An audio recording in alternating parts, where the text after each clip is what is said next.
We may be seeing the end of the Capitol Hill Autonomous Zone experiment. This morning, 2 people were shot. 1 person has died. The other person has life-threatening injuries and is in critical condition.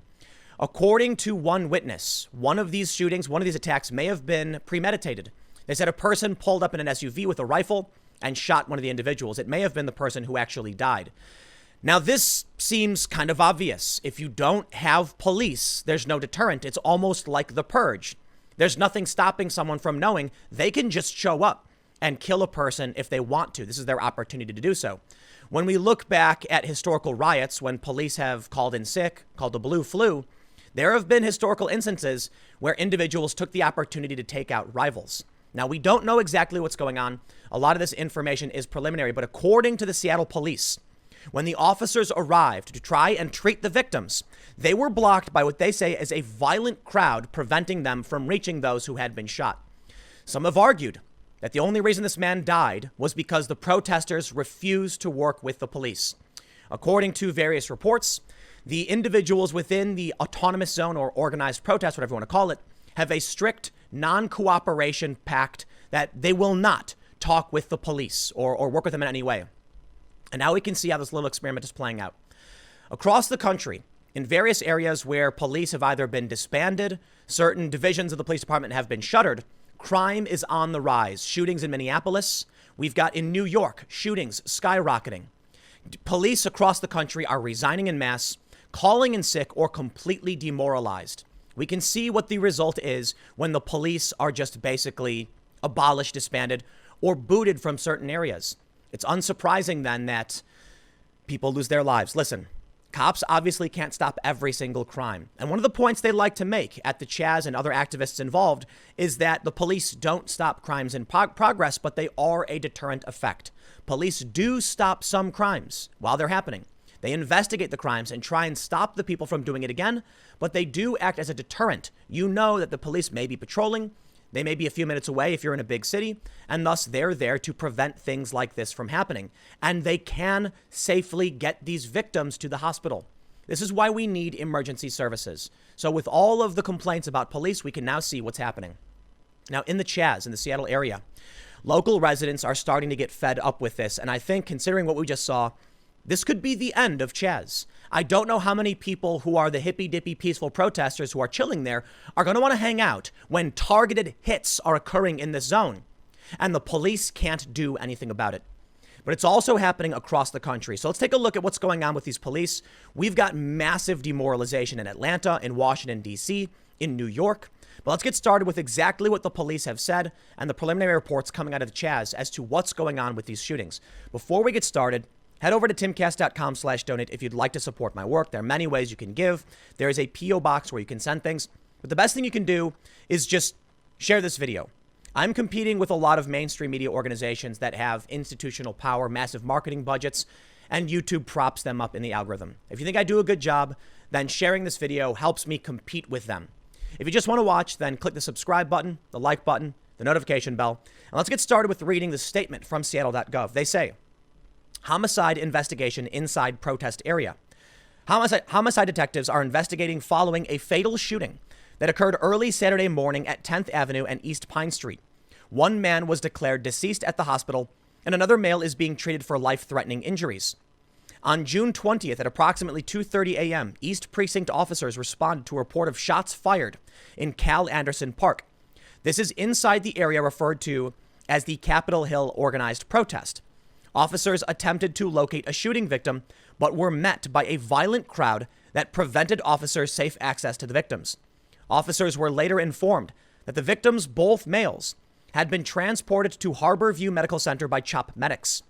Officers responded to Harborview and were informed that one of the victims, a 19-year-old male, had died from injuries. The other victim, also a male, unknown age, remains in the hospital with life-threatening injuries. The suspect or suspects fled and are still at large. There is no description at this time. Homicide detectives responded and are conducting a thorough investigation despite the challenges presented by the circumstances. They then go on to say that you can contact them if you have any information. But we also have some more information coming from the New York Post. They say 1 person was killed and another injured when a shooting erupted in Seattle's autonomous zone early Saturday, and police are now inside the no-cop zone investigating, according to reports. Seattle police remained Saturday afternoon in the so-called Capitol Hill Autonomous Zone, gathering spent shell casings and assembled in riot gear at the border. There were conflicting reports on whether police and fire department were allowed into the zone, with some reports saying that police encountered hostile crowds after a large group assembled on the edge of the protest zone to secure the victim. But both victims had been driven by private vehicles to a local hospital, according to a blog post. Videos recorded inside CHAZ showed volunteers scrambling to help victims. Police confirmed the shooting in a Twitter post Saturday, but offered no additional details. 2 gunshot victims were treated at Harborview Medical Center, spokeswoman Susan Gregg told the Seattle Times. 1 died, she said, and the other was in critical condition in the intensive care unit. A security employee working in the area reported seeing the shooter arrive in a black SUV with a 911 caller, and a 911 caller told police a man left the vehicle toting a rifle in the early morning hours at the end of Juneteenth celebrations, according to a local blog post. Seattle police had abandoned the 6-block area following threats to torch the East Precinct on June 8th, following the death of George Floyd in the custody of Minneapolis police. So I'll stress the point again. If witnesses are saying somebody exited a vehicle with a rifle, targeting one of these individuals, it sounds like it was premeditated. It was planned. Dare I say, it was an opportunistic hit. That's what it sounds like. Now listen, the information may change. This is all very preliminary information. This will probably change in the next few days once we figure out what happened. But it sounds like someone knew that a person they didn't like was in the zone and there were no police. The activists here, they call it the no-cop co-op. Well, now police are inside because they need to investigate this murder. And you see how quickly this fake LARPing ideology dissolves. They say, don't cooperate with the police. This is a no-cop co-op, an autonomous zone, or an organized protest. But once someone gets shot, they let the police walk right in. Why? Because the game is over. These people are playing. They don't understand how serious what they're doing is, but they're playing for keeps. And now someone lost their life, and maybe they'll now realize the importance of police. For all of the faults of the police department, and there are many, you need them. Because while they can't necessarily stop every crime in progress, there was a police precinct right there. There could have been police inside. When this person got shot, they could have been there in seconds, perhaps saved this person's life. Now, if you believe the police that a violent crowd blocked them, it's very likely these people, this individual may have survived if the police were allowed to get to them in time. It may have been that by the time the police arrived, they'd already been transported. But either way, let emergency services save lives. It's what they do. Now we're hearing a response from the Seattle Police Union calling for leadership after the fatal shooting. Fox News reports the head of Seattle's police union lamented the lack of leadership in the city Saturday after reports emerged that an early morning shooting in the so-called CHOP left 1 person dead. According to the Seattle Times, police homicide and assault detectives are investigating the shooting. Quote, on June 20th at approximately 2:30 a.m., East Precinct officers responded to a report of shots fired in Cal Anderson Park. This is inside the area referred to as the CHOP. So we know all this. I read this. They say, in an interview on Fox and Friends Weekend with hosts Pete Hegseth Saturday, Seattle Police Officers Guild President Michael Solon remarked that it is no longer the summer of love, like Democratic Mayor Jenny Durkin claimed, but the summer of chaos. Early this morning, that violence was raw and real, where one of our community members lost their life and police are still not allowed into that area and were prevented to providing that police service to the area to locate victims and or render aid. It's very troubling what's going on, Solon said. Yes, the mayor called it a summer of love, called it a block party, told Trump to mind his own business. And here we are. It's not the first time I'm going to say something like this, but of course I have to. Donald Trump told them to get a handle on things, and they told him basically to shove off. They said, mind your own business. Go hide in your bunker. The mayor said it was more like a festival and a block party, not realizing whether it's a block party or not, what this really means. So let me just say it one more time. The people here, as I've mentioned, for the most part, hippy-dippy love fest, dancing around with their silly fake farms, and yes, their weird ideologies. There have been far leftists who are armed. What did that do? Did any of these John Brown Gun Club members stop this shooting? see the man come out? No, they did nothing. Nothing. And maybe it's a good thing. Maybe they should not have returned fire, but what good are they? You created a zone where you informed everyone in the world that there were no police here. Guaranteed. So what happened? So far, it sounds like someone took the opportunity to end the life of someone they didn't like because they knew no one would stop them. And that's exactly what's happened. According to the police, the shooter or shooters are at large. Congratulations, CHAZ. Now, local residents have been expressing their frustration for quite some time. This story from King 5. Frustrated residents near Seattle's CHOP want their neighborhood back. Some residents near the Capitol Hill organized protest want their lives back amid ongoing occupation in the neighborhood. I think you get the gist of this story. It's about time. We know. They're complaining. Some of these people have already expressed their frustration, saying, we didn't choose to live here. One woman said that that the noise is unbearable. She posted on the local forum saying, please let us sleep. We live here. We didn't choose to live here. You surrounded us and we've been respectful, but you bang drums and make noise all through the night. And yes, that's exactly what it was like during Occupy Wall Street. When I was down there, people would bang on buckets 24/7. And then eventually, local residents complained, saying we can't sleep with all the banging, and asked them to stop. There was eventually like a local pact between organizers, but some people said, F you. There's no law here. There's no leaders here. We can do what we want. So the troublemakers remained.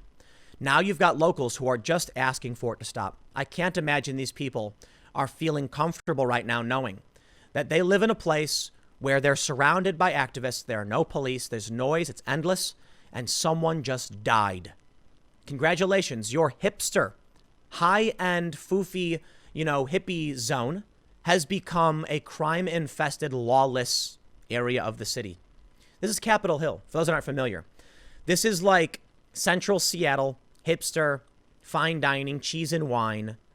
And now it's crime-infested and lawless, to say the least. We're seeing crime spike amid these calls to get rid of the police. Now, perhaps the best example of what happens when you get rid of police is the CHAZ. Somebody's dead. But it's not just the CHAZ. We're seeing it in Minneapolis. We're seeing it in New York. Let me show you what's going on in New York City. Shootings surge in NYC amid disbanding of NYPD's plainclothes anti-crime unit. Shocking, huh? Not really. Shootings are surging this week in New York City with 28 incidents and 38 victims reported since Monday. By comparison, the same week last year, there were only 12 shootings for the entire week. So that discounts the idea that the increase is relative to the lockdown. Some people have tried to say when the lockdown happened, crime decreased rapidly. And that's true. And then as soon as they reopened, crime spiked. Trying to make it seem like the spike is actually just relative to the decrease and crime's actually normal. No, I'm sorry. From the same time last year. In the most recent reported shooting at 4 p.m. Friday in East New York, Brooklyn, a 27-year-old man died of multiple gunshot wounds to his torso, face, and leg in front of 640 Stanley Avenue. A 17-year-old boy who was also shot there was in stable condition. This is what the politicians wanted. No bail. Nobody in Rikers. Cops not arresting anyone. One angry law enforcement source said Friday. All those things equal people walking around on the street with guns, shooting each other. That's right. It was the leadership in New York City who released the prisoners and the inmates from jails over COVID fears. They then started rearresting people who actually were just released. It's the people who called for bail reform. Now, to be fair, I still think there's something important in the bail reform idea, but we can see it certainly isn't working. And so you got to accept that. Criminals are being released and they're reoffending. And now they got rid of a 600 person NYPD plainclothes unit that I believe the New York Post has said was responsible for stop and frisk. Now, I'm very critical of stop and frisk, but the police claim that it works. There are a lot of problems with stop and frisk, but now we're seeing shootings on the rise. So you know what? You're going to have to work it out, New York. You want to get rid of these police? You're more than welcome to do so. But don't be surprised then when crime is on the rise and people end up losing their lives. It's not just New York City, though. It's obvious, right? Come on. Multiple shootings reported across Minneapolis overnight. At least 8 people shot June 17th. This is just after they voted to disband their police. Now, the police force isn't gone, but criminals are becoming more and more brazen. You know why? They know that the cops can't do anything anymore. It's not just about getting rid of the police. It's about muzzling the police. Look what happened in Atlanta. You had the shootings of Rayshard Brooks, a tragedy. And the cop who shot him, clearly in self-defense, in the line of duty, was just charged with felony murder. Now cops are calling in sick for the third day in a row. From 11 alive. Atlanta police sickout continues for third day. The alleged blue flu began after the announcement by DA Paul Howard that he would file charges against the two officers in the Rayshard Brooks shooting. A lot of people who follow this on the left, well, I should say a lot of people who are promoting the indictment, don't actually know the story. They don't know that this man, Rayshard Brooks, stole the taser and fired it at one of the officers, and they fired in self-defense. Certainly a tragedy, but they don't know. They think it's just an evil cop who kicked him when he was down. That's what the DA said. Well, these cops keep calling in sick. The demoralization is spreading across the country. And whether or not cops don't show up for work, I'm sure many aren't going to respond to calls. Why? They'll get in trouble. So now I think we're going to see brazen criminals taking the opportunity, knowing that police are scared to actually enforce the law. That's what's happening. Nearly 75% of disgruntled DC cops want to quit amid national protests, while NYCD murders have increased by 70% since unrest began, and shootings in the Big Apple have more than doubled. Murders in New York City are up 70%. Look, I understand the complaints people have with police in big cities. And you got to understand that the police in big cities are very different from police in small towns. Small town cops, they're fine. And I think it's 81% in a recent poll said they were happy with their police departments. Now, I understand when it comes to New York City, it's different. You have a very large department. It's almost it's massive, almost an entirely corporate type structure of how big the NYPD really is, and people have complaints. But with the 300 plus million interactions according to the NYPD union, and almost all of them positive, you have to wonder what the real goal of disbanding, abolishing, or targeting the police really is. Maybe they want the chaos. While all of this has been going down, the insane far left has been going around destroying statues of our founding fathers and erasing history. Toppling Francis Scott Key, Ulysses S. Grant, and the cops won't do anything. They stand back and watch as it happens because they're demoralized. So who's guarding our infrastructure? Who's guarding our public structures? Probably no one. And that's why we're seeing them all come down with relative ease. Now in D.C., they say most of these cops are demoralized. A new survey reveals almost 3/4 of Washington, D.C. cops are ready to quit the force, while violent crime is surging in New York City. Protesters across the country are calling for departments to be abolished or defunded following the death of George Floyd. They say Washington, D.C. Council passed an emergency police reform bill last week, which expands the training requirements for officers and orders the public naming of cops involved in shootings. The bill also adds legal protections for people who are searched by police, among a whole host of other changes.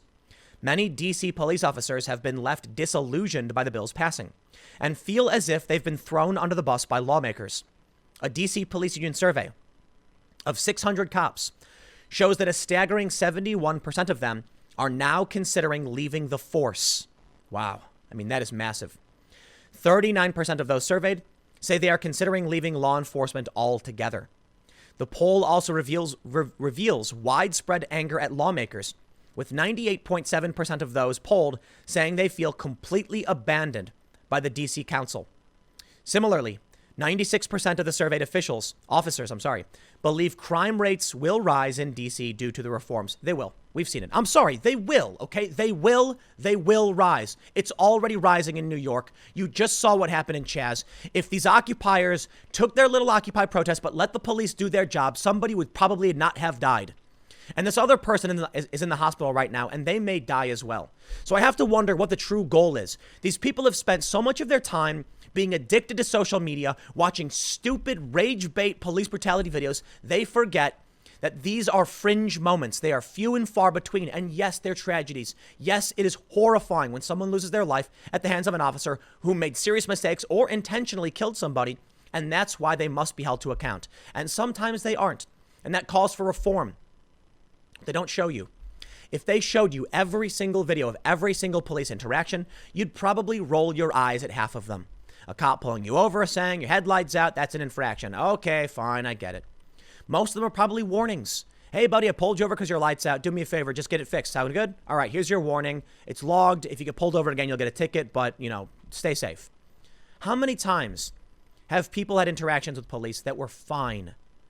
I've had several interactions in the past several years that were fine. I'm not going to pretend like I'm happy getting pulled over, okay? And then sometimes you get a warning. But what happens on social media is you get inundated with videos of cops being awful. And you know what, man? Some of them are okay. I'll say it. There are some instances where activists have highlighted police brutality. But listen, you've got to make sure you are not just being radicalized by the endless stream of rage bait content meant to generate traffic, okay? The same is true for the content I produce.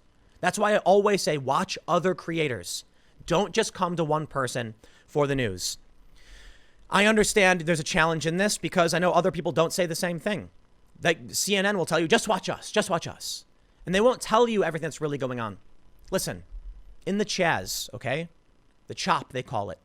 It's mostly a farmer's market. They're giving out ice cream. They're doing their hippie dances and they're spinning around and they're smiling and dancing because that's how life is for the most part.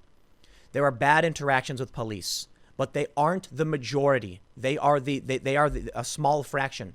And when you tell people it's just the bad apples and they try and claim something like, oh, just the bad apples, but all of these cops are, demoralized or whatever. Yes, it is the bad apples. It is. Okay. We want to get rid of those bad apples. You know what I was told by a cop recently? Nobody hates a bad cop more than a good cop because it makes their job more dangerous. They're right. These activists like to highlight, when you point this out, that there are moments where police get the backs of cops who have done things wrong. Yeah, they're bad cops, dude. I have seen bad cops. I have seen a lot of them. But listen, when you encounter a bad cop and their buddies who help lie and help them get away with bad things, it's because you've encountered a bad cop. I'll tell you what. I've been pulled over many, many times in my life. And some of them I think are BS. And you want to argue with a cop who thinks he's right. You think you're right. I get it, man. It's a system we have. It's not perfect. But I'll tell you what. You know what we don't want? A police state. We don't want jackboot cops patrolling our neighborhoods 24/7. It's bad enough they come out for the riots and the protests. I don't like it. I don't like it at all. We don't want it. You know what else we don't want? A lawless state. What we do want are police officers who can respond and do their job to the best of their abilities, as much as sometimes we get tickets and we don't like it. Sometimes you get arrested and it's wrong. It happens and you fight it. But where we are at in terms of our law enforcement, at least we used to be, was actually kind of okay. Do we need reform? In my opinion, yes, we do. But we have a good balance. I think we want to see a demilitarization of the police. We want to reserve the high-powered weaponry, the armored personnel carriers and stuff for extreme moments. Probably not even protests, to be honest. And we want cops to be able to safely do their job. Right now, there are people calling for social workers to go out and handle some of these, mental illness cases or homelessness and stuff. And it's like, I hear you. And I like the idea of some kind of civil guard. They have more powers and more protection. But I don't think it's going to change all that much. These people don't realize that a lot of these calls are handled properly. Listen, for every story you've heard about a call gone wrong, there's probably 10,000 that were fine. You know what the issue is? On social media. When the cop shows up, shakes your hand and says, is everything okay? Just let me know if you need anything. I'm here for you. They're not going to put that on Facebook. No, they're going to put the video on Facebook where the bad cop does the bad thing or where the scared cop does the stupid thing. But these, when you look at the stats, are just incredibly rare. I know a lot of people don't like the idea of defending the police. They say ACAB. All cops are bad. I'll use the family-friendly version. It's just not true. In the least. Not true. Cops got a tough job. Most interactions are fine. The overwhelming majority. I think we need to, as a society, figure out how to make sure that people have confidence in their police. Legit police reform. Something that can help cops have the trust of their communities. It's mostly in the big cities, to be honest. But that's why I think some kind of civil guard really does make sense. And what the civil guard really refers to is specifically the South American countries where the first responders have batons. They don't come with guns or tasers. And if they can't handle a situation, they immediately call for the legit police to come in who are more armed. But this means you have a lower chance of outright conflict. And if a civil guard arrives for a call and they realize they're ill-equipped, then they can escalate things. Maybe it's not even about a separate department. It's just first responders, our community responders, something like that. I think there are things we can do. But I also think you need to realize how exaggerated a lot of these problems are. They really, really are. You are seeing it more because of social media, and it's driving people insane. And they're going to create one of two things: a lawless state where people are killed, or a police state when the violence and vandalism and the riots get so extreme, then Trump calls in the army, invoking the Insurrection Act. We don't want any of these things. People need to calm down. You need to get off the internet and go out and just talk to your neighbors for once. Otherwise, the police are being demoralized. They're going to quit. And here's the last little note here. Cities call on cops to work overtime to quell unrest, despite defund rallying cry. It's not just about cops being demonized, demoralized. They're being forced to work overtime like crazy. It's just going to make everything worse. Everybody needs to chill.